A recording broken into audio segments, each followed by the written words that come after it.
Pixel art is just iconic, and if you're a gamer, you've probably played quite a few games that are new and pixelated. And if you haven't, there are lots of new pixel art games that are coming out from time to time. But in this video, we're featuring some of the best pixel art games that are already available that you can play and enjoy right now. Hi folks, it's Mac, and today in this video, 20 pixel art games from indie developers that are just too good to ignore. And we're gonna start off this list with Celeste, a challenging platformer, but one of those games that it's just such a blast to play. It hooks you. It doesn't let you feel like you're getting over pissed off at it. I mean, you might. I'm not saying everyone doesn't.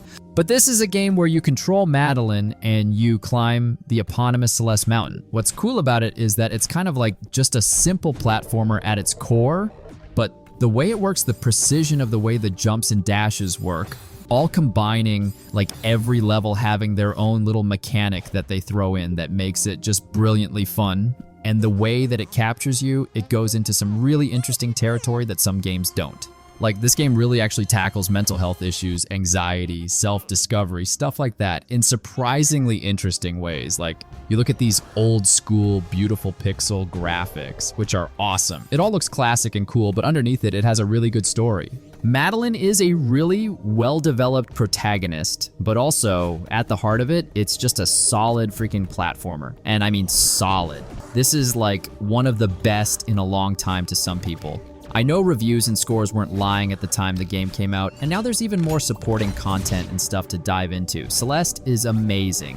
Coming up next, over at number 19, we have a very new game, and it kind of inspired this list. We have Sea of Stars. Sea of Stars is one of those games where it's a love letter to old school RPGs. It is very much trying to be an old school, classic Japanese style role-playing game in the vision of games like Chrono Trigger, Final Fantasy, stuff like that. But it's taking that and absolutely just like modernizing it, technicoloring it, however you want to say it, because the pixel art here is absolutely incredible. But not only that, the game itself is badass. It's on all the consoles, it's on PC, it's on Game Pass, definitely worth jumping in. But this is just a classic RPG adventure where you have two children of the solstice, Valeria and Zaylee, and they have, powers, and their goal is to stop some sinister force that is threatening the whole world. Very like simple old school story stuff, but it's a good, stellar game with a good, colorful cast of characters, a really interesting world, and a good, they kind of stripped away some of the older stuff, but still kept it old school enough to make the combat work, make the challenge work, stuff like that.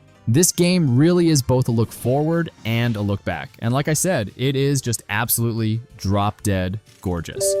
Next, over at number 18, we have Eastward. Eastward is an action-adventure RPG thing where you switch between characters and abilities, and you beat people up with pots, and you shoot things with guns. It is a really unique, almost Zelda-inspired game, and it's just absolutely filled with unique characters in this really distinct pixel art style. It also takes place in an absolutely gorgeous world. Like, the game just looks incredible. But essentially, the base of it is you get to play and explore around as John and Sam. He's a worker in some like underground town type thing. Actually, don't even let me describe the game because it kind of gets into some spoilery stuff that you should go into blind, but it's cool if you look at it for a second. It's got all of the trappings you want from games like this, and the pixel art just really, really helps it stand out above the pack. But it's also got that kind of hardcore, emotional, down and dirty story that you can only really get from like classic Japanese RPGs. Fans of games like that, I think, saw this coming from a mile away and adored it. Newer gamers, people that are just fans of adventure kind of games, were turned on to it, and it did not disappoint. This is a really unique one that really sticks with you. Coming in next at number 17, we have Hyper Light Drifter. It's actually one of my personal favorite games of all time. What is it? It's hard to kind of describe it. I guess a top-down adventure, shooter-ish game. You're a character with a gun shooting, slashing a sword, and stuff like that. You're an unnamed character just really called the Drifter, and he's on a quest to find technology to cure a mysterious illness that is slowly killing him. And along the way, you vibrantly and violently explore these really just strange, unique environments. And it's for a game that has a totally, at first glance, seemingly generic pixel art vibe. It's actually kind of unlike everything else. The game consists of no real dialogue or words. It's very interpretive. And if you're paying attention, there's actually a really disturbing but also really beautiful story going on here. Hyper Light Drifter is one of those games that would have made you believe that people trying to make games in the vision of old school games, like an indie game creating with pixel art, could actually turn out something better than what inspired it. Hyper Light Drifter feels like an old school SNES classic, but taken to a whole other level and just doing its own thing. The game at a base level just plays super tight, it's super fun to dash around and shoot things, but it's also just really rewarding to play through to the end and really experience for yourself. Next up, we have a brand new game here. It's Ball X Pit. Ball X Pit is basically what you'd get if Vampire Survivors and Peggle had a chaotic, bouncy baby. And somehow it totally works. You fire balls upward at waves of enemies, watching them ricochet off walls and cause colorful destruction. Each ball type has its own twist. Fire burns, ice freezes, poison spreads, and you can even mix elements to create powerful combos like storm or virus balls. The gameplay starts simple but quickly turns into a hectic test of timing, strategy, and luck. Enemies constantly drop towards you, so every shot counts as you juggle offense and defense in real time. Between rounds, you can upgrade or fuse your balls to fine-tune your build, and the random upgrades make every run feel fresh and unpredictable. There's also a home base system where you gather materials and build upgrades, giving your runs some long-term progression. It's not always perfectly balanced. Bad luck or slow progress can sting, but the sense of discovery and improvement keeps you hooked. What makes Ball X Pit so good is how it turns a weird idea into something wildly addictive. It's fast, flashy, and rewarding. The kind of game that makes you say, just one more run, until you realize you've been playing for hours. Next, over at number 15, we have Inmost. This is a narrative puzzle platformer. And if you want to know the details, it's about a young girl in her house, a guy exploring some strange area, and a night in a desolate land, and the stories play out separately, but it all connects. The reason we're talking about this one here, we picked some strange ones for this list, but this is one that really makes an impact and it really kind of sticks with you. Might be a little short at 4 to 5 hours gameplay time, but it really just kind of weaves a story about sacrifice, like self-sacrifice and grief and stuff, all without really saying a word.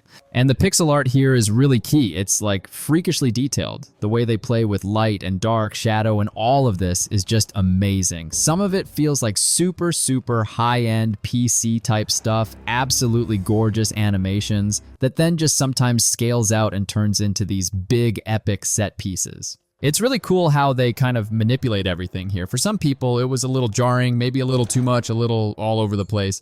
But if it works for you, it really works. This is a game that a lot of people I recommended it to did really enjoy. Next at number 14, we have Crosscode, originally released in 2018. This has slowly trickled on to pretty much everything by now, so there's quite a few options to play it. But Crosscode is an action RPG that at first glance is one of those games that is very clearly inspired by a lot of things. But I think what is keeping it and what's kept it and why we're talking about it now is that it is it on its own thing and it on its own good thing. I don't know if that makes any sense, but it's really fun with a great story. The basic, very, very dry synopsis is that you play as a character called Leah, and she's actually a silent protagonist in this. She's a player in an MMO, a game that actually suffers from amnesia, and doesn't know why she's in this MMO thing or why she can't speak. And she needs to, discover this, solve the mystery. And then from there, it just becomes a really fun, old-school romp with uncovering interesting mysteries, learning about the main character, stuff like that. The pixel art here is just second to none. Not only is it old school and unique and just really well crafted, but it's one of the more colorful games on this list. This game just glows and it just really invites you into this world, so it keeps you engaged and ready to go into it. Fans of old school JRPGs have probably played this game by now, but we're also recommending it because it's just a damn good game. Next over at number 13, we have Moonlighter. Moonlighter is an unusual action RPG on this list because essentially you basically play as a shopkeeper who kind of leads a double life, the adventuring life. In this game, during the day, you are just the town merchant selling things, keeping your shop running, and customizing it, stuff like that. But at night, you're an adventurous dungeon knight explorer character. This is all done looking really cute and charming with a beautiful pixel art style. It's got the old school isometric thing going on, and it just looks great. It's funny because in the game, you're not supposed to be out adventuring at night. Like I said, it's kind of like a classic game trope. But it's funny because the game makes adventuring like side stuff, otherworldly stuff, like usually the main character thing, that's the side stuff here. That's what makes this game interesting and compelling. There's a lot to tackle. both with the adventuring gameplay and the town merchant gameplay. Completely different worlds. And both, like I said, look absolutely great and work. And if you like games like this, it's a great adventure. It's really, really unique. Next, over at number 12, we have Octopath Traveler. You can't have a pixel art games list like this without it here. Whether we're talking Octopath Traveler 1 or 2, there's a lot to sink your teeth into, and it's one of those games that absolutely sticks with you. Despite looking old school, it is a newer, modern, traditional JRPG, complete with its own unique HD 2D art style. And essentially, in these games, you choose your main character at the beginning, and then the game goes on from there. You know, you could pick from 8 different characters with 8 different unique dominant abilities and stories. And of course, as the game goes on, if you're a role-playing game fan, you know, eventually those stories intertwine and just deepen. There's a lot of deep emotional highs and good storytelling here.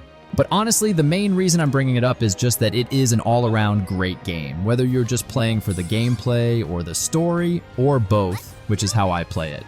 You know, it's got an incredible job system, a fun world to explore, really ingeniously designed, interesting, deep combat that kind of makes role-playing games fresh all over again.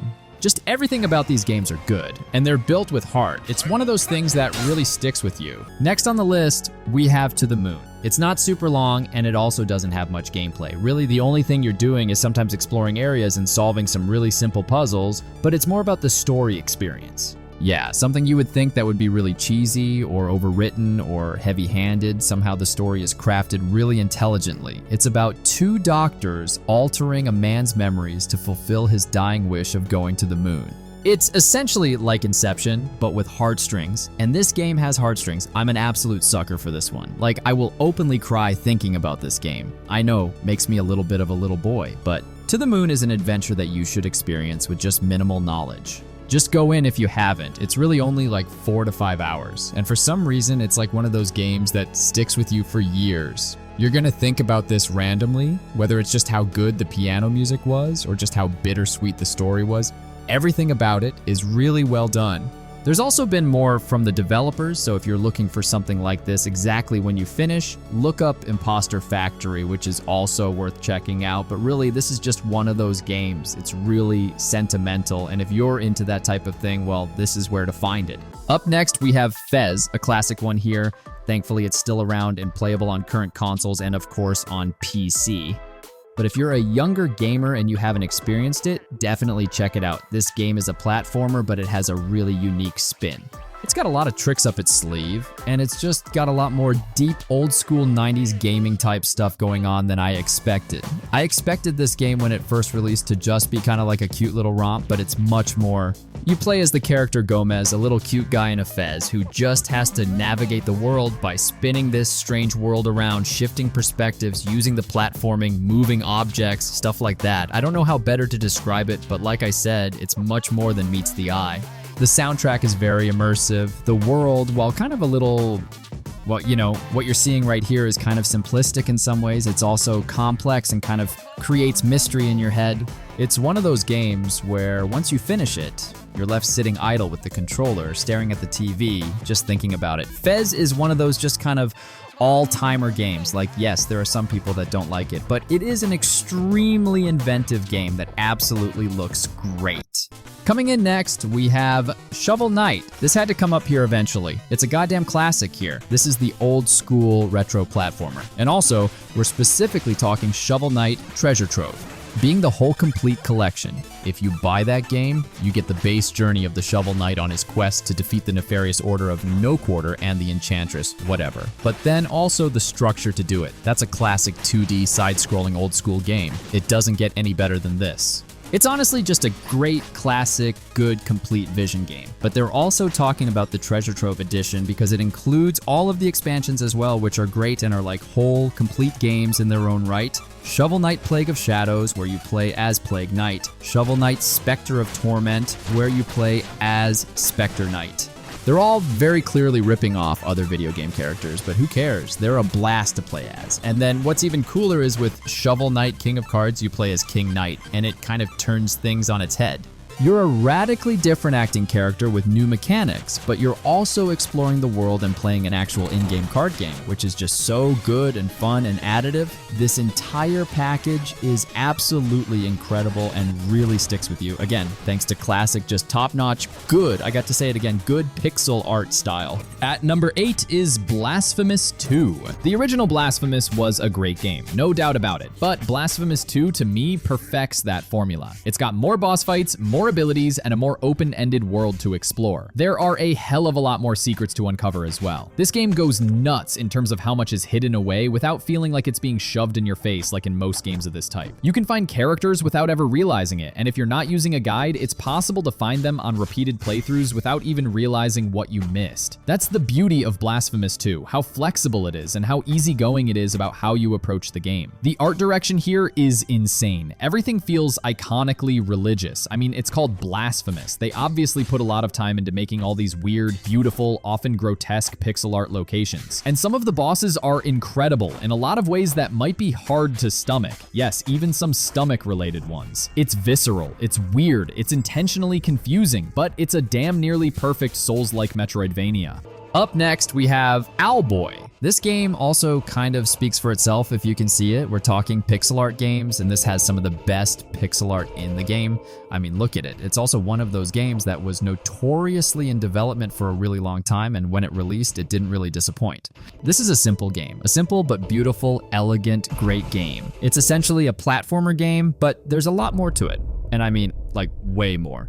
On the surface, you play as an owlman named Otis, and you're trying to save your cloudy sky village from pirates. And it's essentially kind of like an open-ended world you explore with various levels and towns, and you solve puzzles and you pick up weapons. Sometimes, really, you're just picking up dudes to shoot things. You platform, you traverse, but you're kind of flying around, and the world is just so incredibly detailed and awesome. And the storyline surprisingly actually has some emotional beats to it, maybe some things that touch on things like maybe a little bit around anxiety. Again, that's just kind of an interpretive thing I had, but the main thing is just that Otis is a great, adorable, cute little protagonist. He's very memorable, and so is this game. This is just one of those beautiful, tightly made games that if you like Metroid-style stuff, you like platformers, you've played games before, you should check this out because it's just really cool. At number 6 is Dead Cells. A little bit Souls-like, a little bit Metroidvania mixed with roguelike elements. At the time, it was a real recipe for something this addictive. It's been developed to hell and back with countless updates, new areas to explore, new weapons, power-ups, all things meant to make the combat just even more frenetic and exhilarating. And it was already really, really fun when it first came out. Man, it's even better now. It's an incredible little action brawler with an old school approach and a modern sensibility. It gets all those fun gameplay elements from the past with some of the smartness of the kind of persistent progression of modern roguelikes. So it's tough but fair, and it feels like you're always making some kind of progress in either completing an area or finding a new power. It's just fantastic. And depending on what kind of weapons you find, it can have a very different feeling. Again, sort of a hallmark of good roguelike. And Dead Cells understands the fundamentals of good game design on an almost absurdly deep level. It might not be revolutionary, but it executes a lot of games that came before it with such an absurd level of skill. It feels like an old Castlevania game, but with some of the stiffness removed in a way that makes it feel very fluid and fun. Next at number 5, we have Cosmic Star Heroine. We slipped this one in here because it's got a lot of things that we like, so bear with me. This is a bit of a stretch, but I think this is worth talking about. It's essentially just an old school role-playing game, and I mean old school. This is illustrated if you see it, very much SNES, Sega Genesis, Sega CD style role-playing game music. And it's funny I mentioned that because the pedigree of this game, the company, the creators working on this game, actually made some of the more interesting indie RPGs years back for Xbox Live Arcade. They made a lot of these weird, strange, fun, left-of-center indie RPGs, if you guys remember those, and they eventually moved on to do this, which could probably be regarded as one of their bigger hits. The reason we're talking about this one here is not necessarily that you're going to be left on the floor crying when you finish the game because it's super meaningful. It is really good and interesting, and it has a lot canonically going on. But it's also something that calls back to a lot of things that you grew up loving and kind of just re-envisions them, but also honors them in a good way. All with its own good, unique, interesting, vibrant pixel art style. Full transparency, you also gotta be patient. It's a little slow from the jump. You know, whether or not that's because they wanted to do an old school RPG holistically, or whether or not it's just because, you know, this is an indie studio, they don't have all the money in the world. If you're patient, you're going to find a really great adventure here with a lot of cool, unique ideas. Like every character in the game kind of plays like a different Final Fantasy template or RPG template. It's pretty cool. Also of note, I particularly like the in-game music, which makes Cosmic Star Heroine even better. Coming in next over at number 4, we have Katana Zero. A neon-soaked thrill ride, an action platformer game where you play as a samurai assassin dude with just a badass trench coat on, who slices up enemies with a sword and goes through different levels in really just unique ways. You can slow down time, deflect bullets, do all kinds of cool stuff. And of course, you only have one hit, so it's a lot of trial and error stuff. Can be kind of frustrating at times, but I'll take a little bit of that with this game's absolutely just smooth, buttery fun, the crazy way the story unfolds and how it's all delivered. It's just cool. It's just one of these games. All the levels just straight up look cool. The pixel art here is striking, the enemy designs are really interesting, and it's honestly just a different way to do a samurai game. We've seen a million of those before, and this is something truly different. You can kind of make some decisions, branching dialogue, stuff like that. You could deal with different characters on different ways, but that's kind of where I'm going to leave everything here. Sure, there's been other games around this time where it's like a side-scrolling, twitchy, fast-paced action thing, but Katana Zero really made waves. You probably notice and remember it just from the way it splashed character all over the place, and absolutely just stunning, awesome graphics. And at number 3, it's Momodora Moonlit Farewell. This is from the recent Momodora game, the 5th and final entry in the series, and probably the most remembered one at this point, mostly because it just released last year. And it's a beautiful throwback game because it's difficult, it's challenging, it knows when to tell a story, and it just looks great. It doesn't look like over-the-top, fancy, crazy pixel detail. It's got just a really good, almost cel-shaded art style, like, you know, back from the old Super Nintendo days. It's got some haunting, dark areas you're exploring, some interesting locations, and fun combat, whether you're shooting, slashing, racking up combos, and sticking it to enemies. Yeah, it's one of those awesome games. It's a joy to play a Metroidvania thanks to just like fluid controls, varied combat, and really challenging bosses. There's a lot to Momodora. You can really get into it and uncover it all. But at the end of the day, it's not too big of a time waster. It's a 7-hour game, but it just makes an impact. Like I said, because it is decently story-driven, you do get a pretty good adventure that hooks you. And that's why some of these games just stay memorable. They stick with you because they look good, and they've got good gameplay, plain and simple. Now down to number 2, it's Chained Echoes. This game is absolutely incredible if you're into old school style RPGs. We've been talking a lot about games of that nature, but this is another one. It's an epic game that takes you in and keeps you engaged. There's a lot of different things you're doing in it. It's not just like you're walking around towns, talking to people, and then exploring dungeons. You're doing a lot of different stuff here. There's a lot of different gameplay mechanics. This game very much feels like a sequel to Chrono Trigger. Suitably top-notch, absolutely incredible pixel art, storytelling that goes between all different characters in this war-torn fantasy world.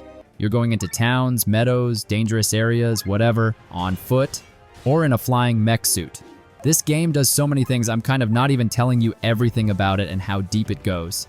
But really, if you're into the older style stuff, look no further. Chained Echoes, whether you're playing on PC or console, it's absolutely worth your time and money. It's just one of those games that absolutely sticks with you. It's a great experience and it's very fulfilling. Like, this game could be like 40 hours or more and it is totally worth it. I know we talk about that in like the overaction epic RPGs, the big ones we should play these days. And Chained Echoes is just one of those. And finally, at number 1, we have Animal Well. Another newer game, but one that made enough of an impact to make it on this list. This is a Metroidvania type game, an exploration game, but it's just got a lot of cool stuff. You're this weird blob-looking thing that you don't really know anything why. You're just in this well, trying to find things to find your way out. And it sounds like it's just another Metroidvania explorable game, but it actually stands out with how everything works. It starts off as, oh, whoa, everything here in this pixel world is just incredibly detailed and intentionally and very purposefully done. But then it's just a really compelling game to explore that presents a lot of challenges, but not combat challenges. Boss encounters, while present, are designed as puzzles to be solved rather than battles to be fought. It's a great look, and also it's got a really unique sound, and also it's got a really unique mystery to it. you don't know what the hell is going on. And the reason we're talking about it on this list is because, yeah, you take all of it, you wrap it all together, and it just makes for a memorable gameplay experience. Sometimes it takes a game like that to make a bit of impact, but that's just some of the best pixel art games that you absolutely need to play. If you like this video, you know the drill, click like, and if you want to support my channel, then make sure that you also click that subscribe button. But anyways, thanks for watching, and see you in the next one.